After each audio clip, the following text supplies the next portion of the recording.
Welcome back, everybody, to another episode of Everything Horror. I am your host, Tessa Baker, and I am joined by my co-host, Paul Dosky.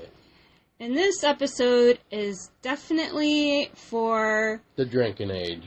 Those of the drinking age. We are going to talk about Halloween-themed wine tonight. And we're going to be talking maybe a little bit about one beer for Halloween. Yep, and we'll talk about... So pretty much this episode, we're going to be talking about alcohol. So I hope you're going to enjoy this, because we already are, because we're already drinking. Yep, we are sampling. So cheers, everybody. Yep, cheers. Let's try that again. Let's try it again. There we go. That's better. Got to make that king. Well, I didn't want to break your glass. We ain't breaking anything. Okay, so some of our selections that we are going to be talking about tonight are Witch's Brew and Halloween. And these are from Wisconsin from Door Peninsula Winery. And then we are going to talk about the infamous vampire wine, which is from the Vampire Vineyards in California. And then we are also going to talk about werewolf. Which, it's a white wine bottle from product of Romania, Transylvania. And it's imported by Trivine Imports from New York. Yeah, Varon, New York. So, yeah. So, I am drinking Witch's Brew from Door Peninsula Winery from Wisconsin. It is 12% alcohol. It is a semi-dry wine with a grape and plum and strawberry infusion. So it's actually not bad. It's actually really... Three type of wines, I'm very impressed for red wine. Because usually you don't really want to mix too much red wine together. Isn't that right? That is right. I'm also going to read the back of the label for this one. For which one? Witch's Brew. Okay. It says, fall is mesmerizing, almost unearthly time in Wisconsin's Door Peninsula. In the narrow, torch-lit ancient limestone caverns that lie beneath the award-winning Door Peninsula Winery, an unforgettable seasonal potion is brewing, Witch's Brew. In this expertly crafted semi-dry red, DPW blends Syrah and fruit wines to capture the fresh, natural, wickedly delightful flavors of Door County at Fall's End. Happy Halloween. So I quite enjoy this wine. Paul picked this wine out, and then he also picked out Halloween for him to try for himself. And how about you talk about this one, babe? Alright, well, Halloween is very interesting already. You got the orangish bottle with bats and witches and apples and pumpkins and a scary cat on the bottle. And for Halloween, it is best enjoyed with served warm. It is 11% alcohol, so that's 1% less than the Witch's Brew. But Halloween sounds so good at the time that I just had to try it. And it's, oh my God, delicious. Might become one of my all-time favorite wines ever, just because it is a semi-sweet apple wine spiced with cinnamon and nutmeg. Ooh. And on the back, we got a little story called The Legend of Halloween. In 1665, Mr. Howell brought this unique blend of fall harvest apples and mulled spices to ferment in the crisp Door County air. He dubbed his creation Halloween, then mysteriously disappeared. 334 years later, Door Winery honors Hollow's legacy, conjuring up the autumn flavor of the region for a limited time. One sip, and we are sure you'll all agree. It's so good, it's scary. I actually got to try a little bit of the hollow wine, and I thought it was very good from what I did taste. Surprisingly very smooth and quite dangerous. Yes, very quite dangerous because it doesn't really taste like alcohol. It almost it just It's tastes almost like a cider, like an apple cider, really, like an apple cider with cinnamon per se, because you can definitely taste that cinnamon. And I mean, I took one sip of it the first time, and I'm just like, this is dangerous, and it's so good. But for those that like to collect bottles, these two wines right here, Witch's Brew and Hollow Wine, would definitely be for you. Yeah, we plan on keeping our bottles because they're just so cool looking. That we just had to add them to our wine collection. Yeah, I'll probably stuff some lights in them and make them into, like, lights. Yeah. Yeah. We'll figure out something.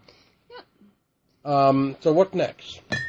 Let's talk about Werewolf. Alright, well, let's talk about it. We got 13% alcohol volume this time. It is a white wine that we got. What type of wine is it? It's a Chardonnay. Yeah. So, but it comes in many other flavors besides of Chardonnay. They do have a red variety, as well as the Chardonnay white. There is a red wine for it. I haven't been able to find one in years, but we were lucky enough to at least find a Chardonnay white wine when we were visiting New York recently, so. Yeah, we found it back in beginning of September, actually. Yes. And it was on sale for $6, so there was no way in hell I was going to pass that deal up. Nope, not bad for a bottle of werewolf wine at all. No, and let's take a sip right now. For a white wine, it's actually pretty smooth.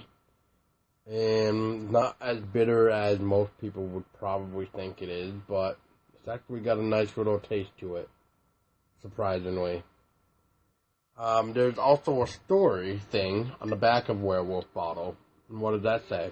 Werewolves are easy to spot as they have several common characteristics.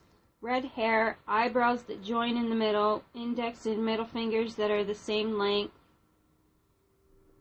love of rare or raw meat, hairs on the palms of the hands, and hair on the inside of the skin, a tough one to check. For a howling good time, even without a full moon, this wine may put hair on your palms. Interesting. Interesting indeed. Well, I don't see any hair yet on my palm, so I must be good. I mean, I don't know, you look like you might have some. Oh, so I'm a werewolf now, huh? Yep. Well, you never know. I could be. Whoa. And who knows, I could just be a vampire. I'm 1,000 years old. Yeah, who knows? Speaking of vampires... That's right. Let's talk about the infamous vampire wine. Okay, well, if we're going to talk about it, I need to at least say, the first time I've heard of this wine was back in 2008, I want to say. It was really weird because normally vampire wine isn't around this area, and we're from Vermont, so we don't really get to see vampire wine, but surprisingly, in 2008, we actually had vampire wine be the seasonal wine of the year kind of thing for October, and so we could actually find it. and at the time I couldn't find anything but Merlot. Which, for those of you who know, Merlot is pretty bitter and pretty sweet. And Merlot is definitely not my favorite.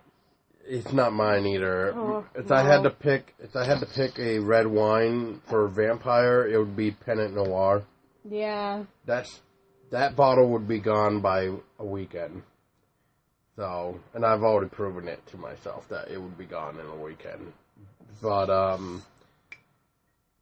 what does it say on the back? It says the GR. But first on earth is vampire scent. Thy corpse shall fall from its tomb be rent. Thy ghastly haunt thy native place, and suck the blood of all thy race. There from thy daughter, sister, wife, at midnight drain the stream of life. Yet loathe the banquet which perforce must feed thy livid living corpse. Thy victims are they yet expire, shall know the demon for their sire. As cursing thee, thou cursing them, thy flowers are withered on the stem. Lord Byron, 1813. Very good poet. Exactly. He's actually one of my favorites. I actually have Lord Byron? Yep, Lord Byron. I actually have a book of his works. Nice. Yeah.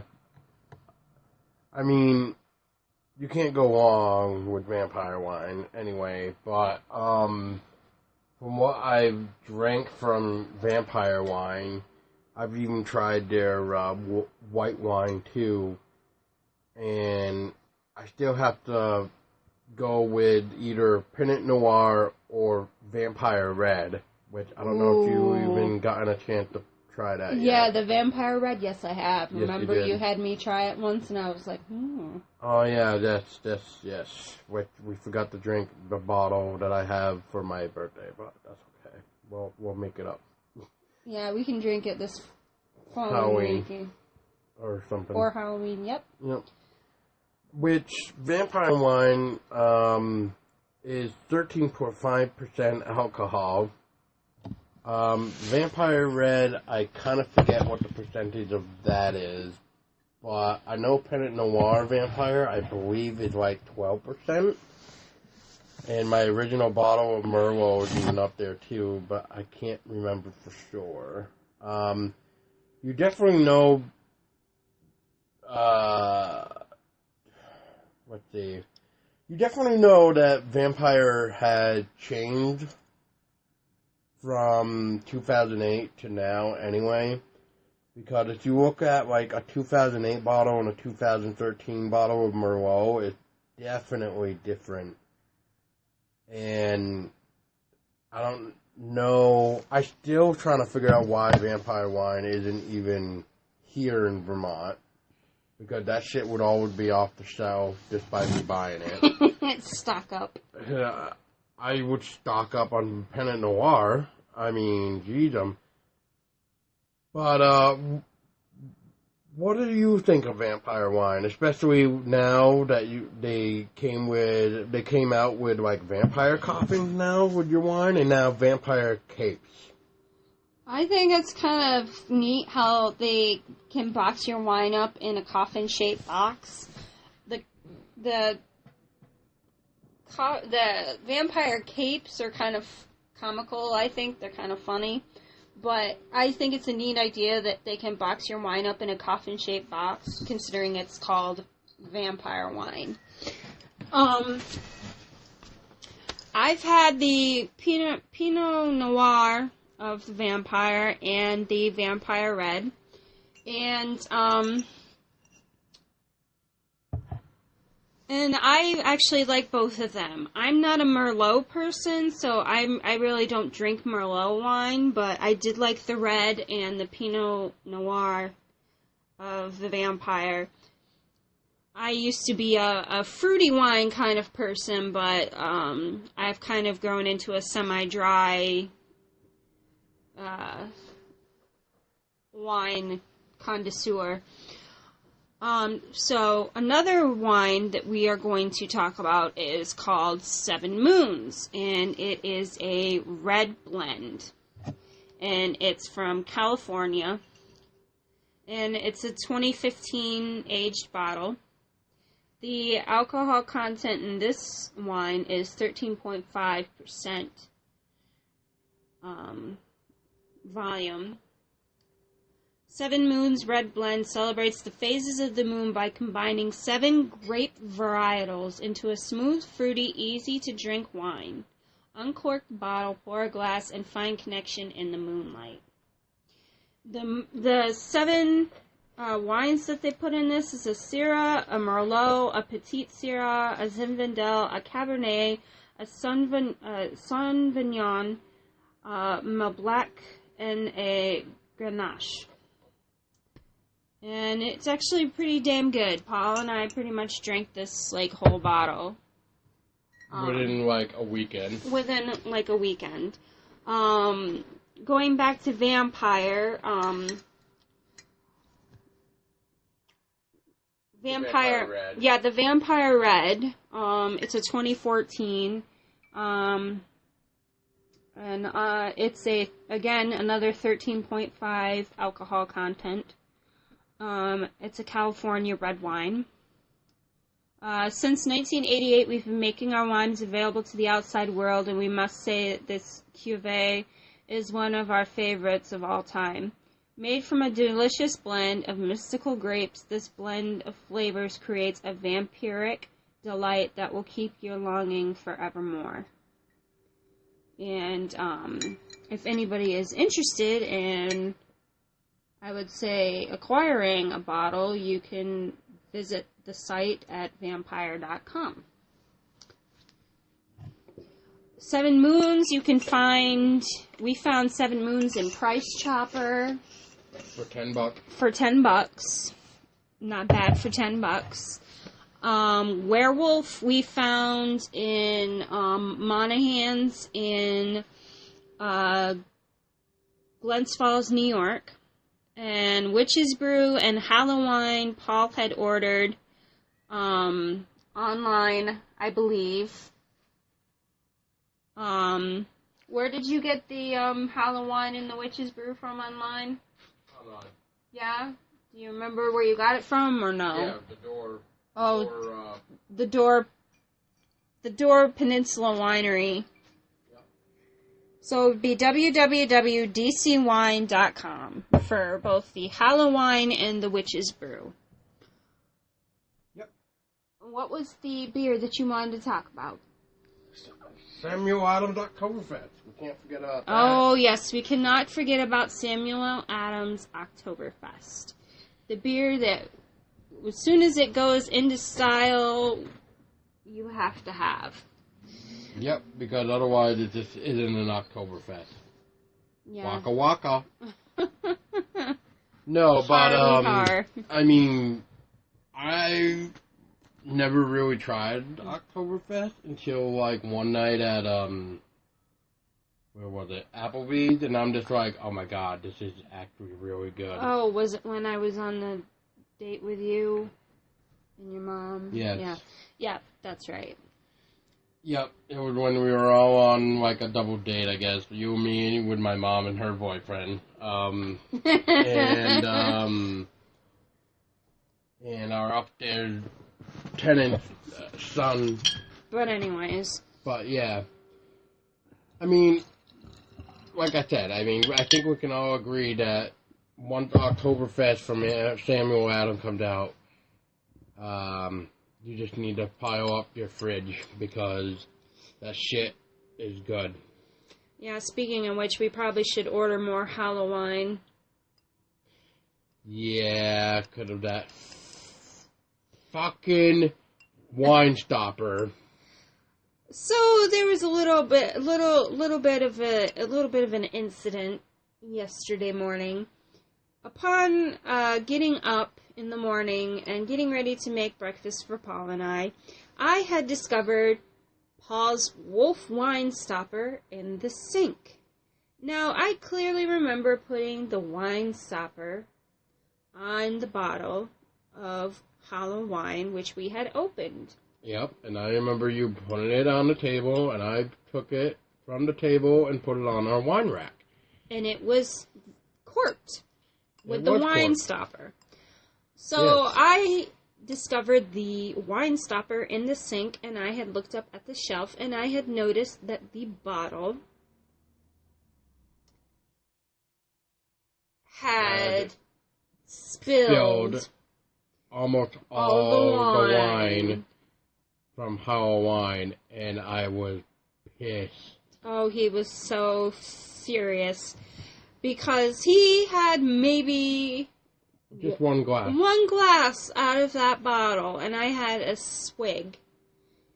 And there's pretty much maybe a quarter left in the bottle. Even. Yeah. If not even left in the So, bottle. thanks a lot, Wolf Stopper wine thing.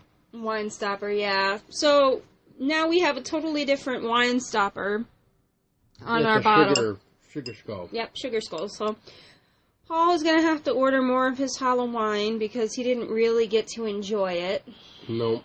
So he'll have to get more of it. But we hope that you enjoyed our selections of talking about our Halloween-themed drinks. Yeah, and for those of you that may know where the hell I can actually shop online for the werewolf wine, please drop a comment, because there's absolutely no website on the werewolf bottle that we have. So, please help me out by trying to figure out where the hell I can get this werewolf wine from. Instead of waiting for Halloween season to come around. Or September or whatever, because that's pretty much when we've seen it. Mm-hmm. So I'm starting to wonder if we need to probably look around August. Yeah, maybe. But yes, like Tessa said, guys, I hope you all enjoyed this little short episode of a wine tasting. And somewhat beer tasting. And we got to talk about some of our favorite alcoholic beverages that we like for the season. Well, actually, before we call it, if you had to rate the bottles, which one would be your favorite to your least favorite? Favorite to my least favorite? Yep. Ooh. Well... Yep, that's right, I went there. Based on what's sitting in front of us right now? Yes. Well, I'm not a big fan of Merlot, of any kind of wine, so Vampire Merlot will have to be my least favorite in this lineup. And then Werewolf Chardonnay, then Seven Moons, then Halloween, then Witch's Brew. But if I were to put Vampire Red into the mix, Vampire Red would go at the top. Vampire Red would be at the top? Yeah, and then Witch's Brew, and then Halloween, and then Seven Moons, and then Werewolf, and then Vampire Merlot. Okay, mine would be Halloween, Vampire Red, Seven Moons, Witch's Brew, Werewolf, and Vampire Merlot, I think, would be mine. Yeah, that sounds like a good lineup. Anyway, guys, yeah. Hope you enjoyed the wine tasting episode, because I know we did, because we're drinking it. But don't forget, you can always get some yourself, and then you can judge it for yourself. And you can let us know what your favorite is. That's right. And then just maybe, the haunting will come to you. With that being said, stay scary!